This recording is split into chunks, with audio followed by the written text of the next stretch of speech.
Halo Sobat Corong ID, bagaimana kabar kalian semua? Di masa peralihan musim kayak gini, banyak banget yang tumbang.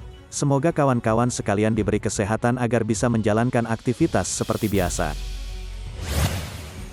Sahabat sekalian, kemerdekaan Timor Leste tentu menjadi pelajaran berharga untuk Indonesia, bukan hanya Indonesia. Timor Leste seharusnya bisa menjadi gambaran pula bagi mereka yang getol sekali ingin merdeka. Lagi-lagi admin menyangkutkan nama Timor Leste. Ya bagaimana ya sob, nampaknya gambaran Timor Leste yang sekarang ini bukan mendapat kemakmuran di negaranya, malah semakin masuk ke dalam jurang kemiskinan, namun tak membuat organisasi Papua Merdeka sadar juga. Sahabat sekalian, langkah demi langkah memajukan Indonesia dari Sabang sampai Merauke sudah pemerintah lakukan, tak terkecuali untuk Papua. Di mana pemerintah terus mewujudkan pembangunan infrastruktur yang andal di Provinsi Papua dan Papua Barat.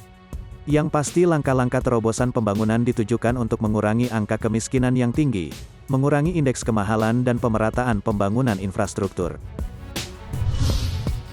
Namun nyatanya, aksi-aksi konyol, memaksa, merongrong ingin merdeka tak juga hilang. Mereka tetap pada pendiriannya seperti batu. Penggalan kalimat NKRI harga mati, ya yang berarti tak ada satu jengkal pun yang boleh hilang dari Indonesia. Bagaimanapun Indonesia akan terus mempertahankan apa yang menjadi wilayahnya. Walaupun banyak pulau di sini, namun kita tetap satu di bawah naungan NKRI. Dan walaupun berbeda, kita tetap satu. Tetap Indonesia. Sahabat sekalian, untuk mempertahankan ini, Indonesia rela melakukan apapun demi kedaulatannya, meskipun harus mengirim ratusan tentara hingga pasukan khusus sekalipun ke tanah Papua. Gerak pasukan khusus ini dalam setiap penugasan tidak pernah terdeteksi pemberitaan, tidak terendus tiba-tiba sudah ada di medan operasi, pergerakannya siluman.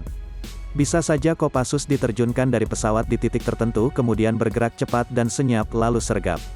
Apalagi seragam baru Kopassus benar-benar sesuai dengan hijau belantara rimba tropis, sebuah kamuflase terbaik. Memang benar kondisi ini semakin menyudutkan mereka. Namun balik lagi, kali ini KKB Papua harus membayar mahal atas perbuatan kejinya. Kelompok itu bak kelimpungan semakin tersudut tatkala negara yang mendukungnya satu persatu hilang bak ditelan bumi. Contoh saja batalion Sepik bentukan orang sipil di Papua Nugini, mereka tiba-tiba dijegal oleh pemerintah Port Moresby karena ketahuan memberi dukungan untuk Papua Merdeka. Alasannya jelas, karena mereka takut jika sudah masuk ke zona Indonesia. Mereka serasa ogah berurusan dengan Indonesia, karena untuk masalah Papua memang sudah masuk ke urusan dalam negeri sebuah negara. Jadi mereka menolak untuk mencampuri urusan dalam negeri tersebut. Apalagi mereka juga menyatakan jika tidak ingin macam-macam dengan militer Indonesia, karena tak mau kena sengat. Beda cerita dengan negeri Kanguru sob. Memang negara itu hobi sekali mencampuri urusan dalam negeri negara lain. Udah kayak tetangga rumah kita saja, mulutnya suka riwes sob.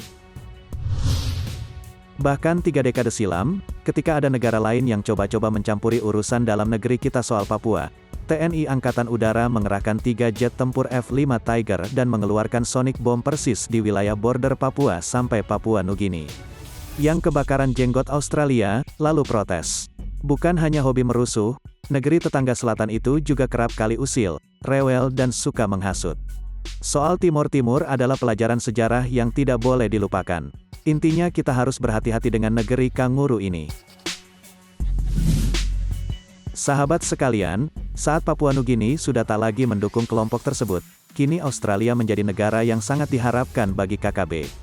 Alasannya tak lain adalah mereka ingin Australia membantunya, selayaknya mereka memperlakukan Timor Leste ketika negara tersebut ingin memisahkan diri dari Indonesia.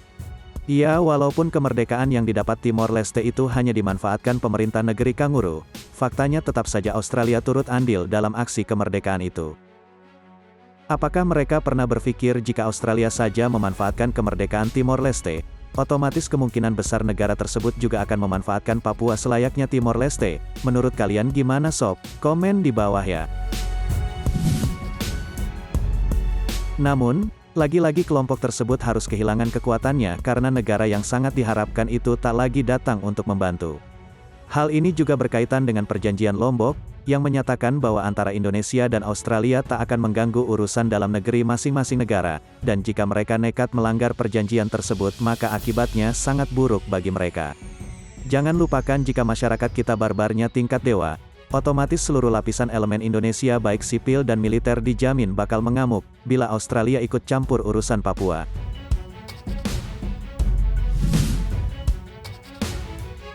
Sahabat Corong ID, seorang peneliti Richard Cover pun membeberkan bahwa Australia sebetulnya memiliki fobia alias ketakutan tersendiri terhadap Indonesia, mengingat pengaruh penting Indonesia di kawasan dan dalam kancah internasional. Australia dipastikan akan kembali menelan pil pahit jika berurusan dengan Indonesia. Sahabat sekalian, kini organisasi yang tak kunjung hilang namun semakin memberontak, enggak saat ini kan sudah tersudutkan. Maka dari itu, dengan kesempatan ini organisasi KKB harus dikunci mati, tidak bisa tidak. Lakukan operasi senyap, tak perlu ada publikasi luas soal pemberangkatan batalion-batalion TNI, termasuk suasana kontak senjata di medan operasi. Ini adalah operasi penumpasan atas nama harga diri NKRI, di wilayah NKRI, urusan dalam negeri negara kita. Pemberantasan teroris bernuansa separatis, lokasinya di hutan belantara, harus dihadapi dengan operasi pasukan khusus di garis depan bersama pasukan Rider. Sekali lagi, ini adalah momen yang tepat untuk menghancurkan KKB Papua. Papua adalah bagian utuh dari bingkai NKRI, tidak bisa diganggu-gugat dan sekarang saatnya kita kunci mati organisasi tersebut dari 3 front sekaligus.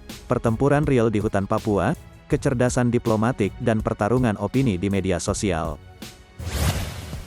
Semangat terus untuk para prajurit pengawal Republik dengan reputasi heroik yang ditugaskan di medan perang. Kita tunggu kabar bahagia bahwa organisasi itu benar-benar ditumpas. Oke, jadi bagaimana menurut kawan-kawan sekalian terkait hal ini? Tuliskan di kolom komentar, dan jangan lupa juga untuk like, subscribe dan share sebanyak-banyaknya. Terima kasih sudah menonton sampai akhir, see you.